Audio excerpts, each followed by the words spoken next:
নমস্কার বন্ধুরা, ইন্দ্রাণীস কিচেনের আরও একটা নতুন ভিডিওতে সবাইকে স্বাগত জানাই। তো আজকে আমি সজনে ফুল দিয়ে একটা দুর্দান্ত মুখরোচক রেসিপি শেয়ার করছি। অনেক রকম রেসিপি কিন্তু সজনে ফুল দিয়ে বানানো যায়, তার মধ্যে সবথেকে সহজ উপায়ে সজনে ফুলের রেসিপি কিন্তু এটা। আর এই পদ্ধতিতে সজনে ফুল বানালে খেতে দুর্দান্ত টেস্টি হবে। গরম গরম এক থালা ভাত কিন্তু শুধুমাত্র এই রেসিপিটা দিয়ে খাওয়া হয়ে যাবে। তো কিভাবে বানিয়ে নিতে হবে আজকের এই রেসিপিটা চলুন দেখে নেওয়া যাক। তো রেসিপিটা বানানোর জন্য এখানে প্রয়োজন মতো সজনে ফুল ভালোভাবে আমি ধুয়ে পরিষ্কার করে জল ঝরাতে রেখে দিয়েছি। এবার সরাসরি প্রথমেই আমি একটা মশলা বানিয়ে নেব, আর তার জন্য চলে যাচ্ছি শিলের কাছে। শিলের ওপরে আমি হলুদ সর্ষে 1/4 টেবিল স্পুন পরিমাণ অ্যাড করে দিলাম। তার সাথে একই পরিমাণ দিয়ে দেবো কালো সর্ষে।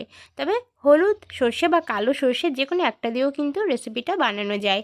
তার সাথে আমি দিয়ে দিচ্ছি একটা শুকনো লঙ্কা, আর তার সাথে একটা কাঁচা লঙ্কা।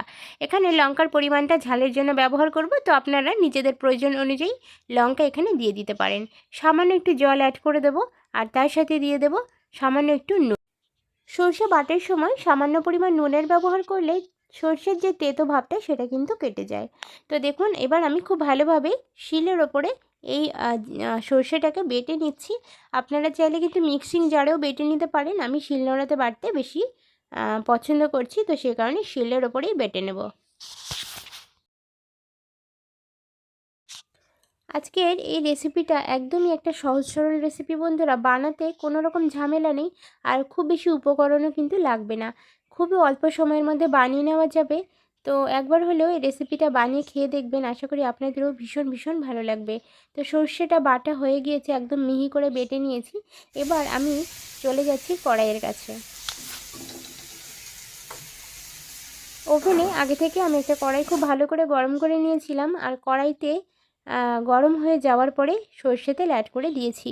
সর্ষের তেল দিয়ে কিন্তু আজকের রেসিপিটা বানাতে হবে, তাহলে টেস্টটা কিন্তু বেশি ভালো আসবে। সর্ষের তেলটা গরম হয়ে গেলে তাতে আমি সর্ষে ফোড়ন দিয়ে দিচ্ছি, কালো সর্ষে, তার সাথে 2টো শুকনো লঙ্কা।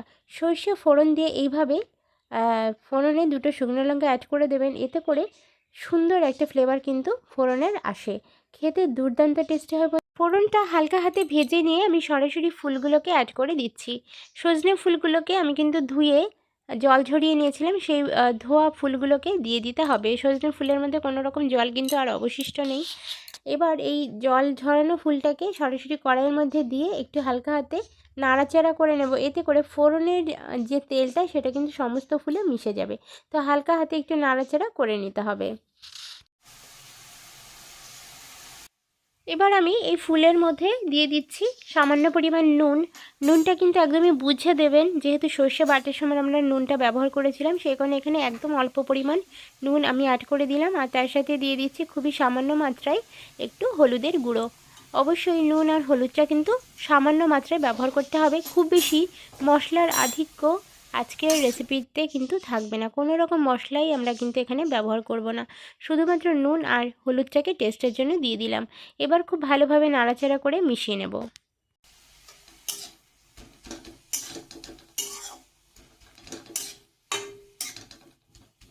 ফুলটা যখন আমরা নাড়বো তখন একটু খুন্তির সাহায্যে একটু জোরে জোরে চেপে চেপে নাড়তে হবে, এতে করে ফুলগুলো কিন্তু খুব তাড়াতাড়ি সেদ্ধ হয়ে যাবে এবং খুব সুন্দর একটা টেস্ট কিন্তু তৈরি হবে। তো অবশ্যই বাড়ি মেরে মেরে এভাবে খুন্তি দিয়ে ফুলটাকে মিশিয়ে নিতে হবে।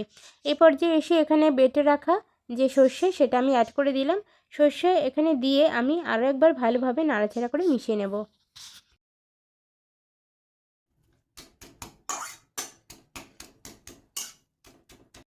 সর্ষেটা অ্যাড করার পরে একটু খুন্তি দিয়ে খুব ভালোভাবে নাড়াচাড়া করে মিশিয়ে নিলাম, এতে করে সর্ষের কাঁচা গন্ধটা কিন্তু চলে যাবে। তো কুক করে নেওয়ার জন্য ঢাকনা চাপা দিয়ে 8 মিনিটের জন্য ছেড়ে দিলাম। 8 মিনিট পরে ঢাকনা খুলে আপনাদেরকে দেখালাম। দেখুন, সর্ষের কাঁচা গন্ধটা কিন্তু সম্পূর্ণরূপে চলে গিয়েছে, আর সজনে ফুলটাও কিন্তু খুব সুন্দরভাবে মিশে গিয়েছে, সেদ্ধ হয়ে গিয়েছে। এই পর্যায়ে এসে এর মধ্যে আমি সামান্য পরিমাণ চিনি অ্যাড করে দিচ্ছি।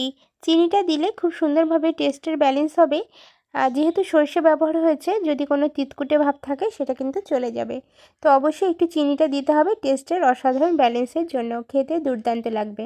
তো আর কিছুই কিন্তু মেশানোর নেই, এই পর্যায়ে এসে ভালোভাবে মিশিয়ে নিতে হবে চিনিটাকে। আর গ্যাসের ফ্লেমটাকে আমি বন্ধ করে দিয়ে গরম গরম ভাতের সাথে পরিবেশন করেছিলাম।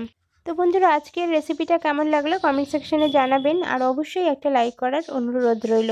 দেখা হচ্ছে নতুন ভিডিওর সাথে, ততক্ষণের জন্য সকলে খুব ভালো থাকুন, সুস্থ থাকুন। ধন্যবাদ।